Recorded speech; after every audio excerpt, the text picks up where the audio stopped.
Evangelho comentado de hoje, nós vamos nos reportar ao capítulo 9 do Evangelho segundo o Espiritismo, que hoje vamos tratar juntamente com o Daniel a respeito da cólera, Daniel. Isso aqui é um tema assim bastante, vamos dizer, até agressivo, né, para os ouvidos, mas acho que bem entendido a gente pode ter um conforto, né, como nos diz Jesus, né? Então, o que seria a cólera? Sempre na visão do Espiritismo.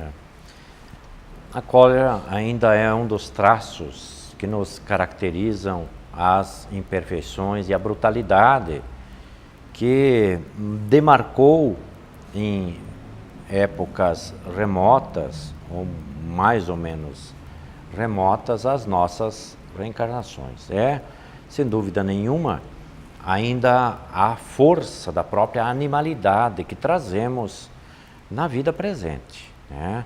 Animalidade que não é do corpo só, né? Porque são coléricos também os espíritos, portanto, é um traço de imperfeição que ainda é muito característico de uma massa espiritual que pulula, que está gravitando na psicosfera do nosso planeta.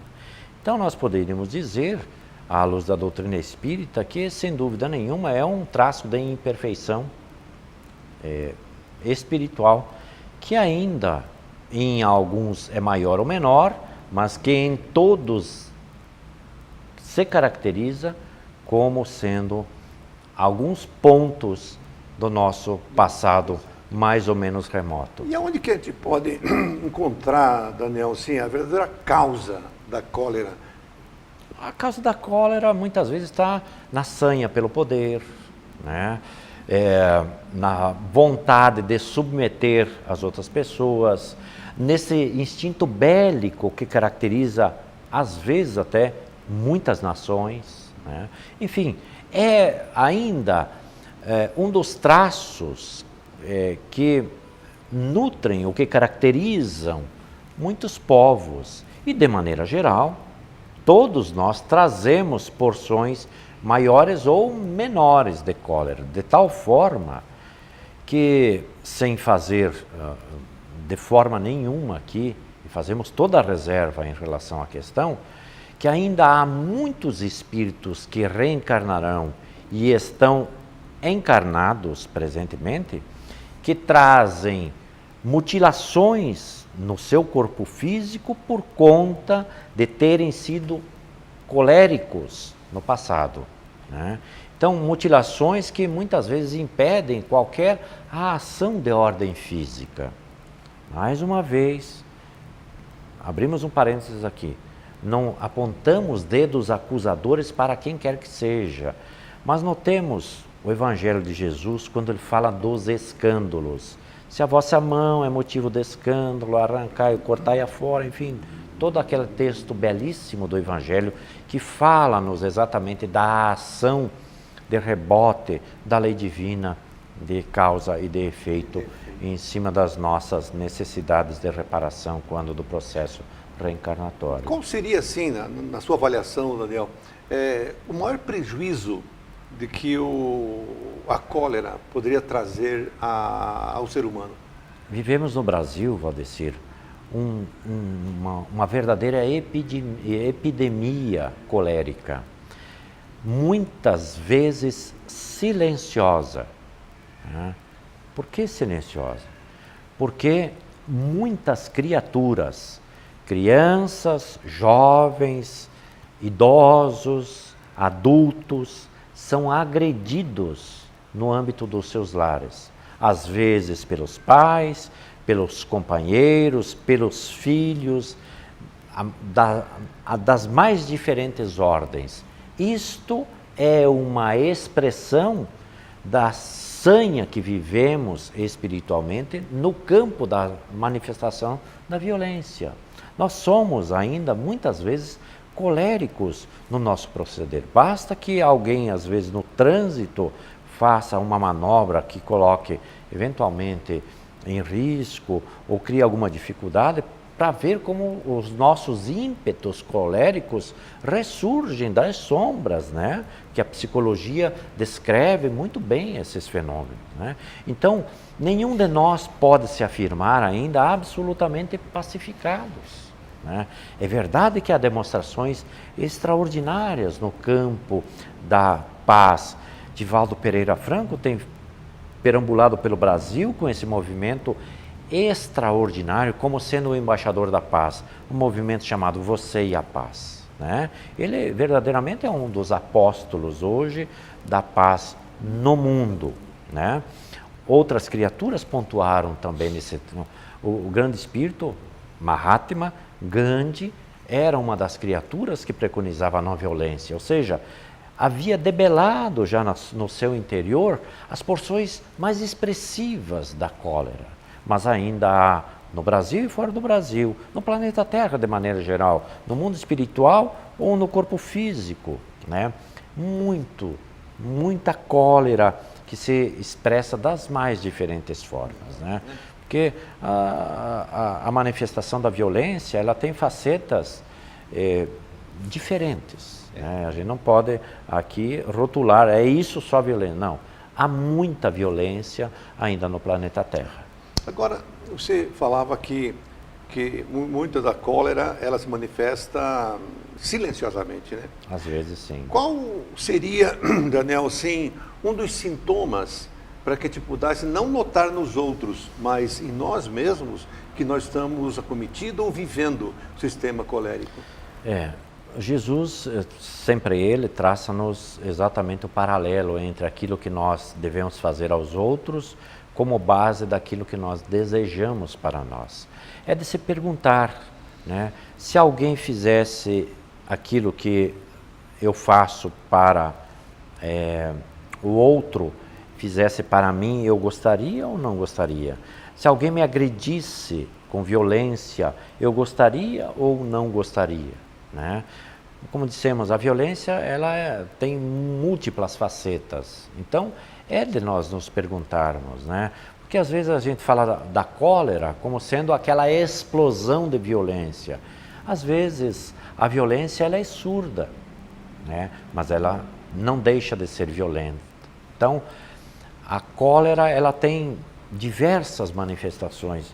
E a linha, digamos assim, que é a divisória entre aquilo que não deve ser e aquilo que deve ser, é exatamente aquilo que nos ensina Jesus. Aquilo que eu faço para os outros está tudo bem, se alguém fizer para mim, né? Se eu sou violento para os outros, se ele fizer para mim eu vou gostar, está tudo bem. Esse é o limite, né? Para que a gente se avalie que métrica nós precisamos usar no sentido de nos relacionarmos com os nossos irmãos, reduzindo os estágios coléricos que ainda caracterizam muito o planeta Terra. E vivemos nele, né? Agora, Daniel, é o seguinte, nós podemos atribuir a cólera mais ao espírito ou mais ao corpo, Daniel? Absolutamente, não podemos atribuir ao corpo aquilo que ele não tem, né? Porque se nós atribuíssemos ao corpo a viciação, né? Por exemplo, ao braço, a prática de um ato que retira ou que retira a vida de outrem ou de alguém, quer dizer, eu, espírito, me torno impune, eu sou inatingível, absolutamente. O comando do corpo está exatamente no espírito. É o espírito quem ordena que se faça esta ou aquela ação, porque senão nós nem poderíamos imputar a responsabilidade pelos crimes ou pelos vícios ao espírito. Quem é vicioso, quem é violento, quem é colérico é o espírito e não o corpo, né? Não é a enxada que é culpada por não capinar o solo e agredir a criatura, não. É aquele que toma da enxada e faz dela um instrumento de agressão. Não é o revólver o responsável é a mente que aciona o dedo no gatilho e que pratica o crime contra outro. É sempre o espírito culpado. Porque o corpo, ele é comandado perfeitamente, 100% Pelo Espírito. Razão pela qual, dissemos há pouco, muitas mutilações impedem a criatura a reincidência de equívocos do passado. Então agora, por benefício divino, por amor a Deus, de Deus à criatura, é que ela está impedida de voltar a reincidir nas práticas equivocadas. Aí, a dor, para que possamos voltar para nós, para podermos tratar, né, Daniel? Sem dúvida nenhuma. Que bom. E Jesus sempre foi fantástico nos seus ensinamentos, porque ele sempre nos trazia um ensinamento. E sempre com aquela paciência, aquela resignação do Mestre ao Criador, ele sempre trazia para nós uma palavra de consolo. Tanto é verdade que nos deixou um consolo que vive conosco e viverá eternamente, que é a doutrina dos Espíritos, que nada mais é do que são os seus ensinamentos numa linguagem mais entendível e mais próxima de nós, seres humanos. O Espiritismo, em palavras simples, volta já já.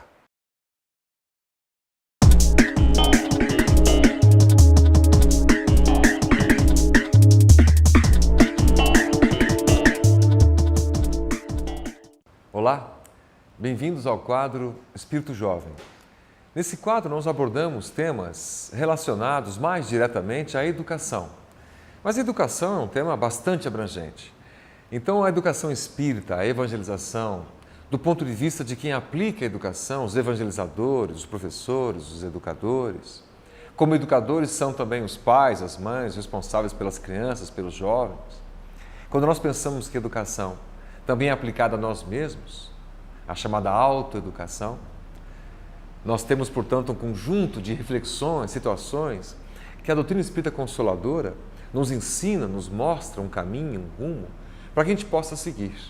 E esse processo de instrução, de depuração, de transformação moral é o processo de educação, que na assertiva de Kardec sempre alegou, isso está em O Livro dos Espíritos, que é o conjunto de hábitos adquiridos. Então, o nosso trabalho, uma das nossas funções, é refletirmos sobre todos os temas que sejam ligados, direto ou indiretamente, à educação, direto ou indiretamente ligados à capacidade que nós temos de melhorar, de modificar nossos velhos hábitos, deixando esse velho homem, velho ser humano, nesse sentido, para trás, em busca de um novo ser, mais presente, mais antenado, mais conectado com as realidades espirituais. Nós estamos, dessa feita, lembrando uma eminente espírita, uma senhora, doutora, médica, Marlene Nobre. Doutora Marlene, que desencarnou agora mais recentemente, ela produziu um trabalho durante a vida fantástico, maravilhoso, no campo da seara da ciência espírita, ou o espiritismo e a sua relação com a ciência. Um dos trabalhos, principais trabalhos que ela vinha divulgando, não só no Brasil, como fora daqui, ela que fora uma das fundadoras da Associação Médico Espírita, da Associação Médico Espírita Internacional, não só brasileira, sempre buscou, dentro das teses, das teorias, dos livros espíritas, mediúnicos especialmente, informações de cunho científico para comparar essas informações com a ciência tradicional da academia, das universidades, assim fazendo um paralelo, né? Traçar as convergências ou possíveis divergências entre as teorias apresentadas pelos espíritos luminares, pela mediunidade de Chico Xavier, por exemplo, ou até mesmo de Valdo Franco, comparando com os pensadores, cientistas, médicos, mundo afora, dentro daqueles mesmos temas. O interessante é que quando nós percebemos esse tipo de estudo, nós temos mais um argumento fantástico, não para convencer as pessoas a se tornarem espíritas, para fazer proselitismo, nesse sentido, né, de angariar as pessoas para que caminhem para a nossa religião. Não nesse sentido. Mas argumentos científicos que possam convencer as mentes, traduzir aquilo para pessoas mais materialistas, que quando se deparam com essas informações espíritas científicas, percebem que o que nós estamos falando não é exatamente de religião, é de ciência. Quando trazemos, estudamos esses estudos, quando nós lemos esses estudos um pouco mais a fundo, nós percebemos que a ciência tem uma contribuição fantástica a nos dar. Não é a prova à la São Tomé, no sentido de ver para crer, esse espírito racionalista científico. Não é isso, não é nesse sentido. Mas é no sentido de que o avanço da tecnologia, o avanço da ciência tem se dado dentro daquilo que as informações espíritas já nos foram passadas há décadas atrás sobre aqueles mesmos assuntos. A ciência mais recentemente acaba descobrindo, tirando o véu, revelando. E nós então podemos refletir que esses aprendizados, quase todos eles, mostram que há sim uma vida espiritual.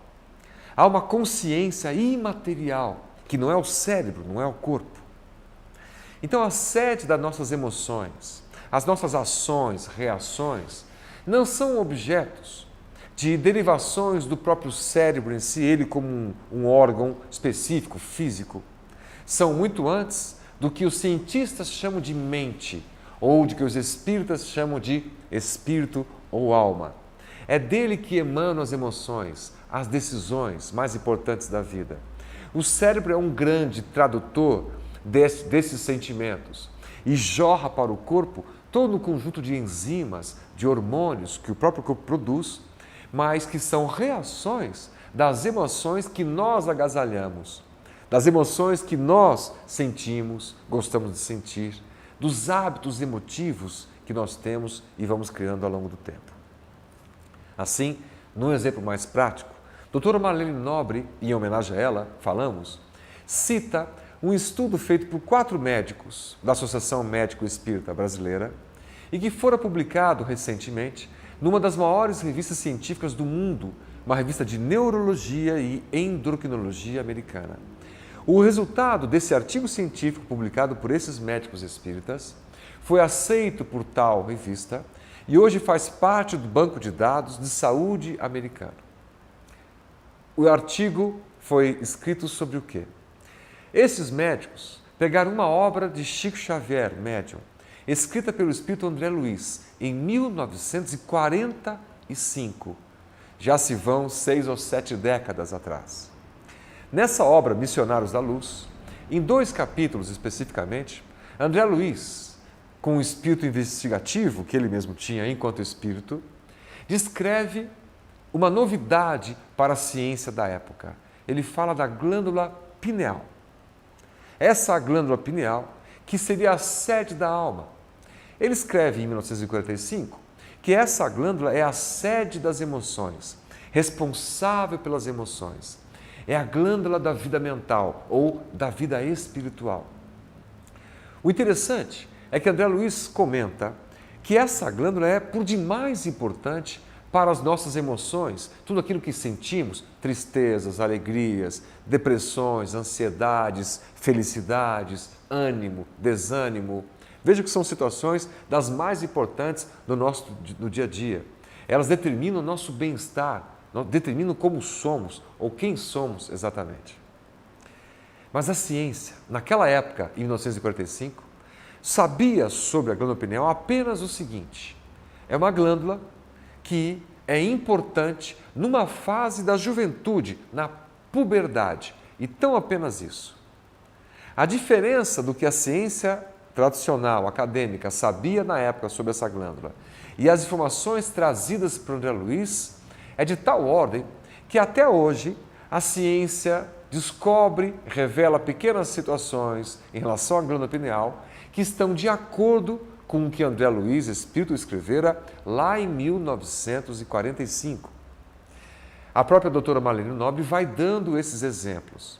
Ela demonstra e relata as passagens de André Luiz, em 45, e mostra, por exemplo, que 13 anos depois, Dr. Aaron Lerner descobre na Universidade de Yale, médico, não espírita, um cientista, que a glândula pineal produz a melatonina, um hormônio fundamental para o regramento das emoções humanas, indo de acordo, indo de uma maneira, num caminho convergente com o que o André Luiz dizia mais de uma década antes.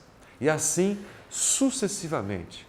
Quase 30 anos depois, alguns estudos da ciência, quase 40 anos, 50 anos depois, vão comprovando as hipóteses que foram lançadas por André Luiz décadas antes pela mediunidade intuitiva impressionante e incrível dessa alma que foi a alma mais generosa dos que passaram pelo nosso planeta. Estamos falando de Chico Xavier.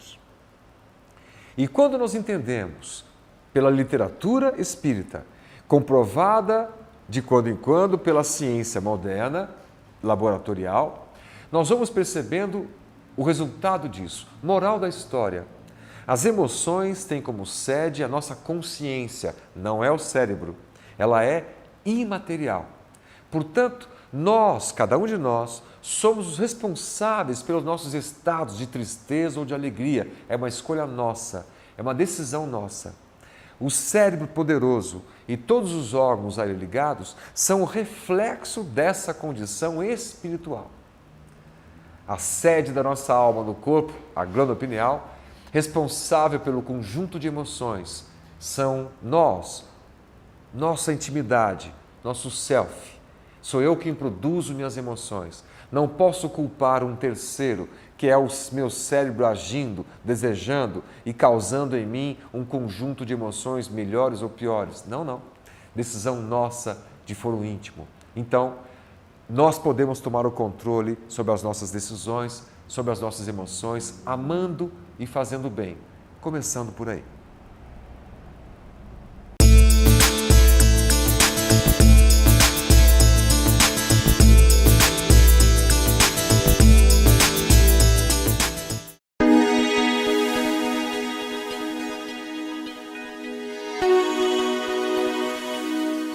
Queridos amigos, que bom estar no seu lar, no seu ambiente, próximo de você. Desejamos que Deus te envolva em muita paz. Nós estamos construindo uma ideia e vemos ao longo dos programas que estamos gravando, falando da parábola do retorno do filho pródigo. Falávamos do trecho em que o filho é abraçado pelo pai, que o pai sai rapidamente porque aguardava, olhando ao longe, o retorno daquele filho que ele tanto esperava. E quando o filho se aproxima, sedento do seu carinho, esfomeado da fome espiritual, do aconchego, do regaço do pai, da sua amorosidade, é o pai que corre ao longo da estrada e abraça o filho, mostrando aí Jesus a importância de cada um de nós para o nosso Pai. E que muitas vezes nós, como filhos pródigos, esbanjadores, que ser pródigo é esbanjar os benefícios que a vida nos concede, a amorosidade do Pai, a oportunidade da vida. Nós estamos gastando a riqueza. Vamos aos países muito distante, que representa distante de Deus, da nossa própria essência, porque nós só vamos nos completar quando nos compreendermos, quando nos dermos a oportunidade de amor pelo outro, de nos envolvermos nesse sentido. E falarmos da beleza desta passagem, porque é o pai que corre e abraça o seu filho. É envolvente essa passagem para nós. É cheia de compaixão. É a parábola da compaixão e da esperança. A parábola também que nos fala da amorosidade de tal forma do Pai, que derruba aquela ideia antiga do primeiro cristianismo do mundo sobre as penas eternas. Aquele filho que, ao ter pecado, ao ter errado profundamente, é condenado ao fogo do inferno, que nós sabemos que isso não é uma realidade. Esta parábola, este amor do retorno do filho que está longe do pai e que erra, que desperdiça tudo, que vai, que gasta com as meretrizes, que desperdiça a sua herança, representando a nossa herança, o nosso afastamento de Deus. Ele então está comprovando aí que nós temos sempre a esperança do recomeço, a oportunidade do recomeço. Então é o pai que recebe o filho carinhosamente e pede que os seus servos lhe coloquem um manto, que lhe calcem os sapatos, que lhe coloquem um anel. O manto significando o espírito em si.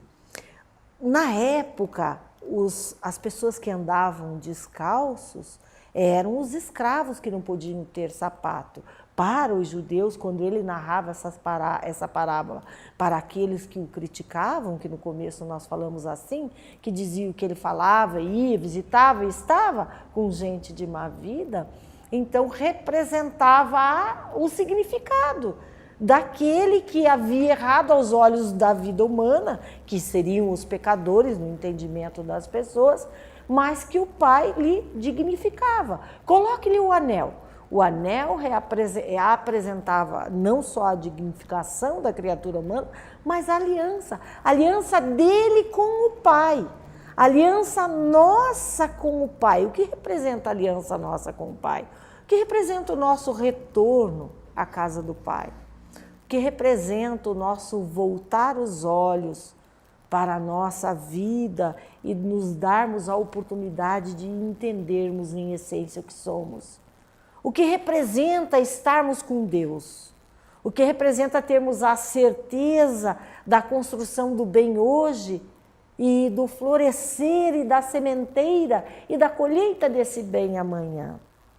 Representa dentro desta passagem que nós muitas vezes andamos muito distante de Deus, nós nos ocupamos de muitas coisas e nós dizemos assim, muitas vezes eu não tenho tempo disso, ou não tenho tempo daquilo, eu começo a orar e adormeço, não tive tempo de ir ao centro espírita, ou no templo, na igreja, seja lá onde for que você realmente devote o seu período, o seu tempo para se aproximar de Deus. A importância de tudo isso para nós que somos pequeninos de espírito, pequeninos de alma ainda, a nossa necessidade. Então ele faz uma festa, pede que matem um bezerro cevado e que todos venham comemorar, afinal o seu filho estava perdido e foi achado, ele retornou. E aí vem então o seu filho mais velho e se fica indignado com o pai, mas eu estava contigo o tempo todo, lhe obedeci todos os mandos e você nunca me ofereceu um bezerro cevado para comemorar com meus amigos. E o pai lhe explica, mas você, meu filho, sempre esteve comigo e ele estava perdido e regressou, o seu irmão. É justo que nos felicitemos pelo seu retorno. Representa aí para nós que sempre temos o olhar apenas para o filho pródigo, mas representa a nós que às vezes estamos sentados nas cadeiras dos templos, mas que recriminamos o nosso próximo. Nós estamos ou não estamos com o Pai?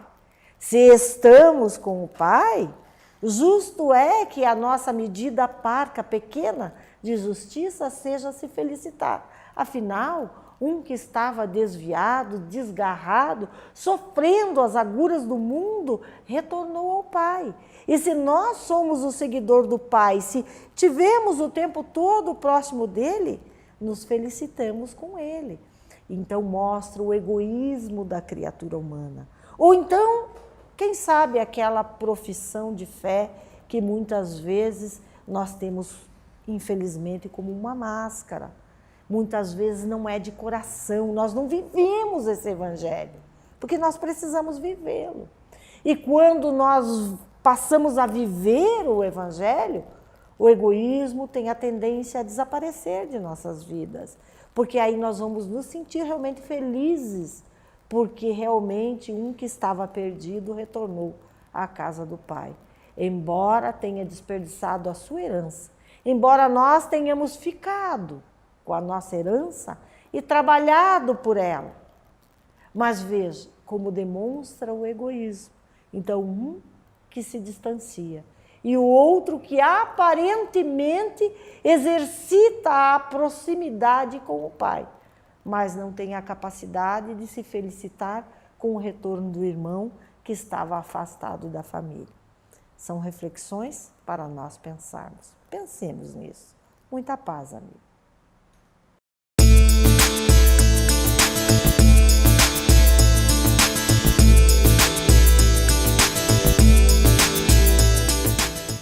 Nas duas oportunidades anteriores em que nós pudemos conversar amigavelmente com os queridos companheiros e companheiras que tradicionalmente nos assistem, nós falamos do porquê Jesus preferiu a Galiléia para o centro das suas pregações, dos seus santificados ensinamentos.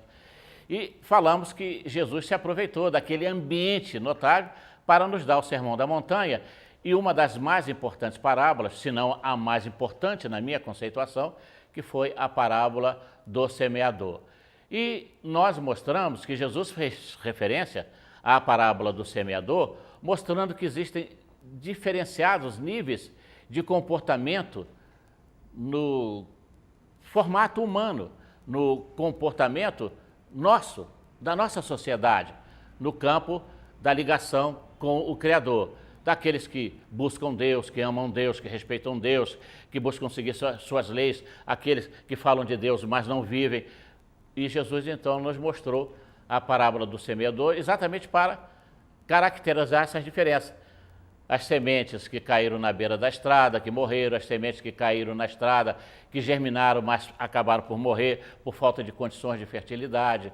Aquelas outras sementes que caíram entre os espinheiros, que cresceram e podiam dar frutos, mas se deixaram sufocar pelo abraço terrível dos espinheiros. E, finalmente, Jesus nos fala que uma grande parte dessas sementes caiu em terra boa, em terra fértil, e passaria a produzir de 30%, a 60% a 100%. Lembram-se?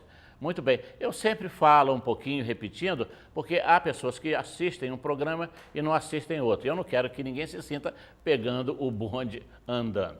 Daí porque, então, a gente mostra que da fé grosseira até a fé raciocinada dos nossos dias, nós gastamos muitos milênios, mas muitos milênios, para chegar até hoje na condição de Homo sapiens, sapiens, como nós nos identificamos. Nós falamos da fé inicial, que está na consciência adormecida, falamos na fé, que já caracteriza certos lances de busca, que é a fé desperta, falamos na fé, que reflete um nível de consciência, que são aquelas sementes dos espinheiros, que é o nível racional, ou seja, da fé raciocinada, não espiritualizada, porque muitos de nós raciocinamos para ter uma fé lógica, mas não seguimos. A diferença está aí. Então, esse nível racionalizado são essas sementes que caíram entre os espinheiros. E as sementes que caíram em terra boa refletem um estado de altíssimo nível de consciência, que é a fé raciocinada, mas é uma fé produtiva, é uma fé que dá resultado, embora resultados diferenciados. Muito bem. Há ainda uma questão que precisamos aqui exaltar, que é essa questão da fé que tanto se fala, sem qualquer compromisso com as realizações. E a gente sabe que Jesus deixou isso muito claro. Quando ele fala das sementes que caíram em terra boa e que produziram 30, 60 e 100, é claro, está óbvio que ele se referia à capacidade de produzir na obra do bem, não há como entender diferentemente. Paulo testemunhou isso nos seus exemplos ao longo de cerca de 3 décadas. E quando, na época do Cristo ele já havia retornado às esferas resplandecentes, de onde um dia ele veio abraçar a nossa indigência, mas os seus discípulos e apóstolos prosseguiram. Tiago foi um dos mais lúcidos, porque acompanhou Jesus de muito perto. E quando, então, naquele período, algumas décadas depois, se estabeleceu uma certa confusão em relação a esse procedimento, o que foi que Tiago disse na sua epístola? Vocês fazem muitas confusões, deixam de ajudar os necessitados, deixam de ajudar os viajantes, as mães pobres, as crianças órfãos. Vocês acham que estão seguindo Cristo? Não creio. Isso é a fé sem obra. E a fé sem obra é fé morta. Por isso, então, que ele construiu uma frase lapidar. Mostra-me a tua fé sem obras, que com as minhas obras eu te mostrarei a minha fé. Não foi isso que Jesus nos passou ao coração? Como interpretar diferentemente? Jesus, ele fez obras extraordinárias. Ele não se deteve no campo da pregação. Jesus multiplicou pães, multiplicou peixe, porque ele sabia que não podia falar à mente daqueles infortunados irmãos nossos com a barriga vazia, com o estômago pedindo alimentação. E, além disso, Jesus da pregação, da distribuição de pães, peixes, ele se encarregava de promover também a cura espiritual de muitos, expulsando os chamados demônios, que nós, em Espiritismo, chamamos de desobsessão. E o Cristo fez muitas outras coisas, inclusive sofrer para exemplificar aquilo que ele nos ensinava. E o apóstolo Paulo seguiu rigorosamente esse caminho, como tantos outros que nós encontramos na história secular do cristianismo. Francisco de Assis foi o maior exemplo dessa produção, entendendo os ensinamentos de Jesus, na prática do bem. Desencarnou aos 44 anos, ali no século XIII da nossa história, e ele amou e fez tanto que, logo após a sua desencarnação, os franciscanos já se contavam aos milhares. Segundo a história, eram mais de 200 mil franciscanos que seguiram rigorosamente os trabalhos de Francisco de Assis. Nós temos mais para os nossos dias os exemplos de Irmã Dulce. Todos nós sabemos que essa companheira idealista, essa missionária do amor cristão, nossa irmã católica, ela tinha deficiência respiratória. Ela dormia sentada, mas mesmo assim nunca abandonou o seu recanto de paz, de luz e de trabalho. E o que dizer de Teresa, que nós chamamos respeitosamente de Calcutá? Porque ela viveu ali, nessa cidade de Calcutá, no leste da Índia, que era uma cidade totalmente abandonada dos favores políticos, dos favores governamentais. O povo se apiava nas ruas, passando fome, crianças abandonadas, mocinhas se prostituindo. Muitos desses nossos irmãos famintos eram jogados na beira da estrada, jogados nos contêineres, e ela tirava respeitosamente e levava para reconduzi-los à dignidade humana. Nós vamos encontrar no nosso Bezerra de Menezes, que foi cognominado o médico dos pobres, prestando um serviço extraordinário à sociedade carioca daquele tempo, servindo de exemplo para os nossos dias. Chico Xavier abriu mão de mais de 200 milhões de reais de direitos autorais para as instituições assistenciais. Então vejam, meus irmãos, que realmente não há como entender fé sem obras, como nós mostramos claramente, como Jesus evidenciou para os nossos corações. E aí você certamente deve estar nos perguntando, e o quinto nível consciencial que você estava falando? É muito fácil. A parábola não nos diz que um semeador saiu a semear? Quem é o semeador que saiu a semear? É o próprio Cristo. O Cristo é a expressão máxima desse maior nível de consciência, que é a consciência universalizada, é a consciência cósmica. Portanto, o Cristo é a representação dessa consciência cósmica, que nós um dia vamos alcançar pelo trabalho constante e milenar da evolução, sem pressas, mas com o devido cuidado para não perdermos precioso tempo, mas vamos caminhar na direção da conquista desses valores que hão de permitir que a gente entre na posse das maravilhas universais, porque nós seremos co-criadores da obra de Deus. Nós seremos os futuros mantenedores da obra de Deus, recebendo uma alegria, uma felicidade, uma paz que não há expressão aqui à face da terra. Daí porque nós temos que buscar essa luz maior central, que é do amor do nosso Pai, do nosso Criador, para encontrarmos tudo aquilo que aqui nessa vida nós buscamos e não achamos. E para isso nós temos que nos mirar em quem? É nele, que é a expressão desse nível de consciência universalizada ou cósmica, porque ele fez questão de mostrar que somente ele é o caminho da verdade e da vida. Portanto, não existe caminhos específicos para a felicidade que nós buscamos. Com Cristo, nós entendemos que a felicidade é uma forma de caminhar servindo, de caminhar vivendo, exatamente como ele nos ensinou e nos exemplificou.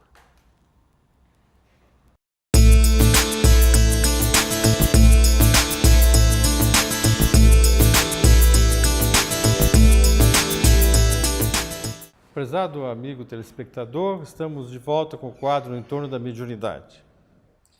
Quero comentar hoje um assunto muito interessante sobre a mediunidade espontânea, que, para quem desconhece, implica em dificuldades, às vezes, e falta de compreensão dos fatos. Eu vou usar como ilustração um caso interessante da psicografia de Ivone A. Pereira pelo espírito Leon Tolstói no livro Sublimação. Katya, então Andreevna, pelo ano de 1907, escreve do quarto de um hospital psiquiátrico de Moscou uma carta para sua amiga Aglaida Petrovna, relatando seu caso, a desconformidade por estar internada naquele sanatório, que era ruim, era frio, insalubre, ela sentia muitas saudades, e descreve então toda a história por que foi parar lá. Também diz que ela não é louca, né, que lá tem muitas pessoas que também não eram, acabaram se enlouquecendo, e que ela está resistindo porque ela não se acha fora das suas faculdades, tanto é que está escrevendo essa carta, papel que ela conseguiu de um jeito muito especial lá, de alguém que teve dó dela e atendeu.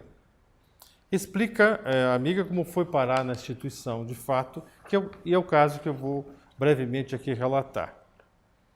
Katya era noiva de Teodorov, que sofreu um acidente em caça ao urso, levou um tiro no peito, acho que dele mesmo, a história não relata isso. Nos primeiros dias, muito abalada pela morte, entra em crise de desespero, perda de controle emocional, não dorme direito, está sofrendo muito porque amava muito seu noivo e estavam por casar lá na primavera que chegaria.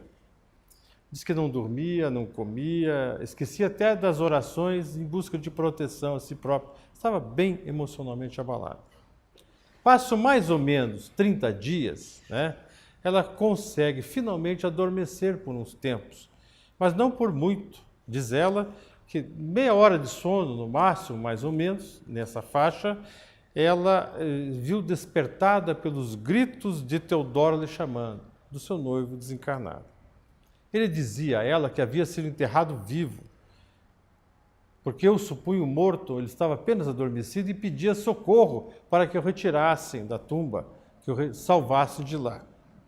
Sua insistência era tão grande que ela precipitou-se ansiosa, fora da cama, né, no leito, do seu leito, tentando buscar socorro.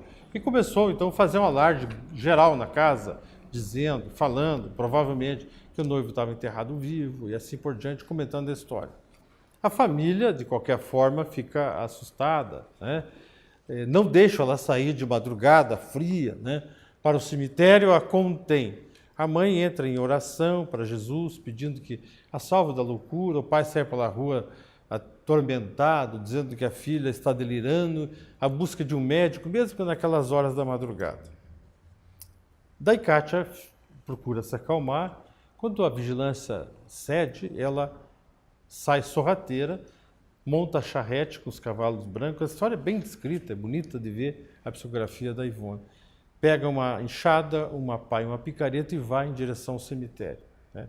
Lá ela chega, né, e encontra o seu amado saindo, como preso no túmulo, com metade do corpo para fora, preso à terra e às pedras da cova, né?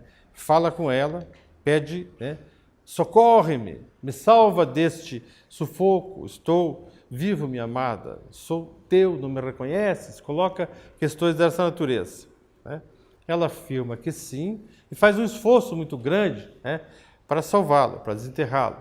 Mas quando chegam os seus pais, sua mãe, mais vizinhos, e a contém, porque ninguém vê nada naquele lugar, né? Mas ela vê como se fosse um vivo, ela tem essa possibilidade e não sabe distinguir, ela está desvairada. Levam para casa, mas ela não se desanima, né? Provavelmente aumenta a vigilância e ela fica lá sempre com aquela ideia de libertar este noivo amado que está preso no túmulo, né, que clama por ela por socorro. Ela não sabe precisar quanto tempo passou nessa carta que escreve a sua amiga Aglaida, né, mas a neve havia cessado, então a primavera chegava, né, e ela então nem dormia direito, não conseguia se alimentar direito, estava confusa, ouvia os clamores do noivo, né, durante os sonhos. Ela diz o seguinte, que durante o sono, quando conseguia adormecer levemente, desdobrava-se e sempre se encontrava no cemitério com seu noivo e ele falava com ela. Certa feita, né, esse noivo diz que havia acontecido algo estranho com ele, uma tragédia. que ele estava dividido em dois. Um sob a terra, numa condição muito miserável, e outro em cima da terra, que era ele, né? Que ele estava ali em dois, e que ele não podia se libertar dali, né? E o tempo era da primavera, o tempo que eles estariam por se casar, né? Então ela retoma, né? Esse foi um sonho, né? Um encontro assim. Então ela toma uma decisão, volta ao cemitério, toma da pá lá do coveiro e começa a sua abertura do túmulo. Encontra lá o noivo e começa a cavar. Nesse instante, o coveiro, né, chega e diz: essa pá é minha, né? Essa ferramenta é minha, quer tomar, e ela conta com muita sinceridade: eu preciso salvá-lo, ele está preso, ele foi enterrado vivo, já tinha passado muito tempo, né? Mas ela está nessa delírio de salvá-lo, nessa crença, porque está em contato com ele o tempo todo. Aí o coveiro a chama de louca, que ela perdeu o equilíbrio, fala uma porção de coisas, ela se desespera, né? O que ela faz? Fica furiosa e agride o coveiro com a ferramenta, faz ele sangrar, ele cai ao chão e faz uma gritaria toda, e a sua família chegam outras pessoas e a contém, colocam então num carro, né, adequado, e ela é encaminhada a este sanatório, né, ao sanatório. Ela havia, na verdade, chegado lá, antes de ir ao sanatório, ela disse ao seu noivo, antes que o coveiro chegasse, que ela veio buscá-lo para o casamento, que era a primavera, o tempo que eles deveriam casar. E ele disse para ela: não, mas eu não posso sair daqui, eu estou preso aqui. Então ela queria tirar, ela achando que abrindo a cova faria a libertação. Essa é uma história interessante, né? Porque ela não tem essa noção de diferença. Ela quer libertá-lo, né? E não sabe entender. O que está por trás de toda essa história? Está por trás uma capacidade de ver, né, de interagir com os espíritos sem ter consciência disso, né? Sem ter segurança desse fato, sem saber o que está acontecendo. Mas a sua amiga, passado um tempo, responde a carta, dizendo que, de fato, uma carta linda, tem vários textos, eu estou simplificando, dizendo que tanto você quanto eu, né, Kátia, temos o dom de ver, de falar, intercambiar com os espíritos. Isso não é uma doença. Cita dessa forma, coloca a questão assim, diz assim: eu fui ao cemitério, falei com o Teodoro, com a entidade, expliquei para ele a situação e ele entendeu, se libertou, saiu de lá e disse que não vai mais lhe atormentar com clamores. Se cuide, porque você sairá logo desse sanatório, né? Então, essa é uma história que ilustra a faculdade mediúnica, típica, né, de quem não tem a menor noção disso. E nós sabemos que muitos são os médicos que se encontram internados, principalmente no passado, devido à sua mediunidade, sem ter, de fato, um distúrbio mental, né? Só que as pessoas não entendiam e, às vezes, acabaram se transtornando lá dentro.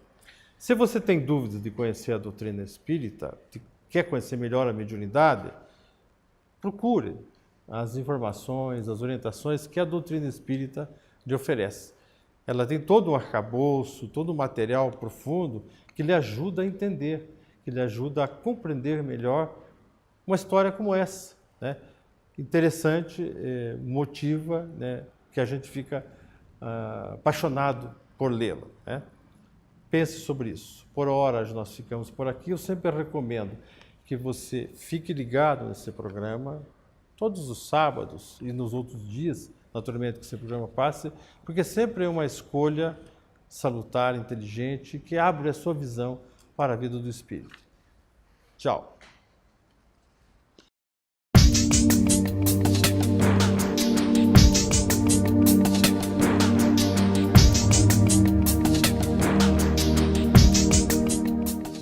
Olá, amigos, este é o quadro A Vida em Pauta.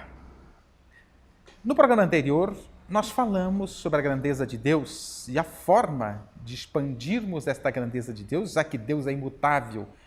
Temos que ampliar a nossa visão de Deus, ampliando o nosso olhar e o olhar do conhecimento. E encerramos falando do conhecimento, da colocação de Jesus sobre o conhecimento da verdade vos libertará. Portanto, precisamos colocar um olhar mais profundo sobre esta fala de Jesus, sobre essa mensagem, identificando aí a importância do conhecimento para o nosso progresso, porque é ampliando o nosso olhar para Deus é que nós vamos caminhar na direção dele. Vamos direcionar as nossas ações na direção dele. Então precisamos entender, refletir um pouquinho mais sobre esta passagem de Jesus. Conhecereis a verdade que liberta. Porque é através deste conhecimento da verdade que nós vamos construindo o nosso mundo interior, os nossos valores morais e, enfim, vamos construindo em nós o ser integral, o ser que um dia amará como Jesus amou.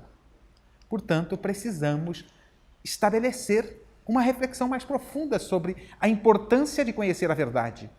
E aqui eu pego uma frase de Albert Einstein. Diz Einstein: tudo aquilo que o homem ignora não existe para ele. Por isso, o universo de cada um se resume ao tamanho do seu saber. Olha a profundidade e a ressonância desta colocação do cientista com a proposta de Jesus. Conhecer a verdade, para ela nos libertar. Portanto, o nosso universo, o universo de cada um de nós, tem tamanhos diferentes, segundo Einstein, de acordo com a visão, com o conhecimento, com aquilo que nós ampliamos dentro de nós.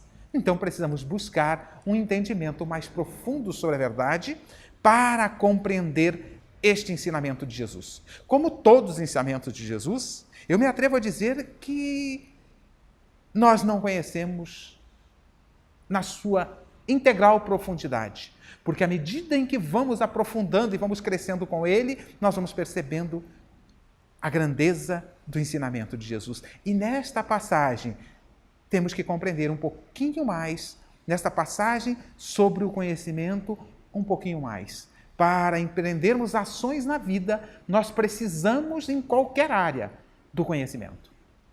Então, precisamos, para empreender uma ação na área da engenharia, nós precisamos de estudar engenharia. Para empreender ações na área da medicina, precisamos de estudar medicina. Em qualquer área, da mais simples à mais complexa. Da mais simples talvez exija menos conhecimento. A mais complexa vai exigir um aprofundamento do conhecimento. Então, Jesus, quando nos diz: conhecereis a verdade e ela vos libertará, ele está nos colocando na situação de que, em qualquer área, precisamos aprofundar o conhecimento para crescermos e nos libertarmos. A profundidade do ensino de Jesus amplia-se, portanto, em todas as ações humanas. Aplica-se em todas as ações humanas esta colocação de conhecer a verdade sobre qualquer área, como ela funciona, como devemos agir para praticarmos alguma ação. Vamos percebendo que esta fala do Cristo aplica-se em qualquer área do conhecimento humano, mas muito mais profundamente sobre as questões da vida. Para direcionarmos ações em nossas vidas, nós precisamos aprofundar entendimento sobre nós. Quem somos?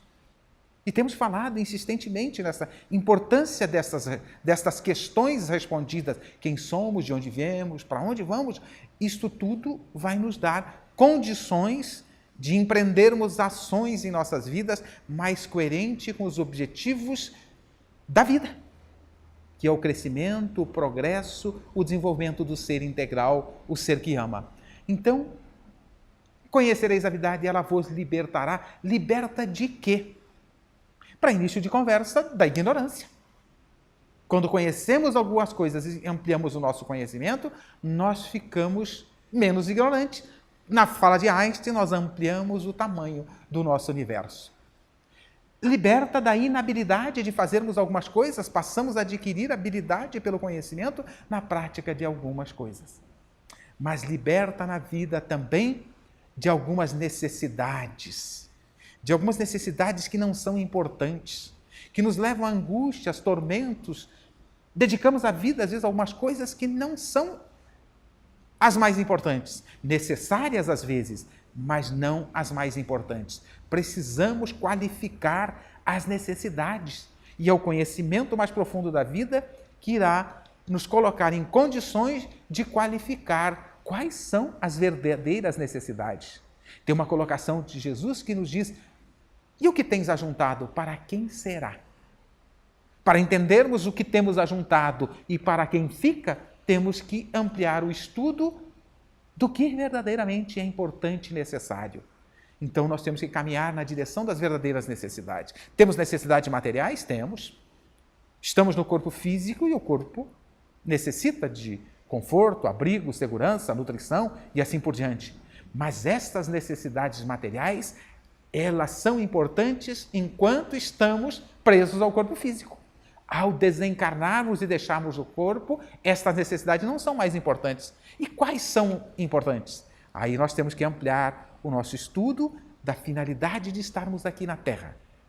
A doutrina espírita encontra como finalidade primeira, e a mais importante, talvez a única, as demais são para atender esta: progresso do ser, desenvolvimento do ser. Em duas áreas: desenvolver razão, já falamos em outras reflexões neste nosso quadro, desenvolver a razão e desenvolver sentimentos. Colocados aqui a razão e aqui os sentimentos, mas é simbólico, isso é propriedade do espírito.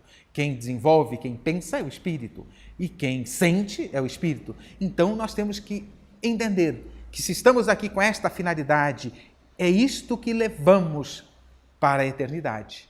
E o que tens ajuntado, para quem será? Então temos que, através do conhecimento que liberta, aprofundarmos a compreensão da vida e sairmos das necessidades passageiras, ou darmos a importância que elas merecem, mas darmos mais importância para as necessidades permanentes, para aquelas que levamos para a eternidade. E estas são o conhecimento aplicado no nosso dia a dia, as ações que empreendemos na vida, levamos conosco, as boas e as más. Estas levamos conosco. E teremos consequências, a cada um segundo suas obras, assevera Jesus. Portanto, teremos consequências pelas nossas ações. E é o conhecimento que vai fazer com que possamos discernir quais são as melhores ações em nossas vidas, quais são as ações importantes para levarmos conosco para a eternidade. Por isso, o conhecimento que liberta nos conduz a uma questão proposta pela doutrina espírita: buscarmos a fé raciocinada, para compreendermos com mais profundidade a vida e tomarmos rumos mais adequados e fazermos as escolhas mais apropriadas em nossas vidas, ampliando com isto a visão de Deus e dos objetivos dele estabelecidos para cada um de seus filhos. Continue assistindo o nosso programa Espiritismo em Palavras Simples. A Federação Espírita do Paraná, localizada na Alameda Cabral 300, traz até você o moderno Teatro da FEP. Inaugurado no ano de 96, na sede administrativa da Federação Espírita do Paraná, um moderno auditório com 434 lugares tem sido palco de inúmeras apresentações. É adequado para espetáculos de dança, música, teatro e formaturas. Contribuindo para o êxito desses eventos, o Teatro da FEP possui estrutura tecnológica e excelentes acústica, equipamentos operados por profissionais especializados, assentos confortáveis e instalações adequadas a vários tipos de eventos. Caso tenha interesse, você pode ligar para a Federação Espírita do Paraná no telefone 41 32 23 6174.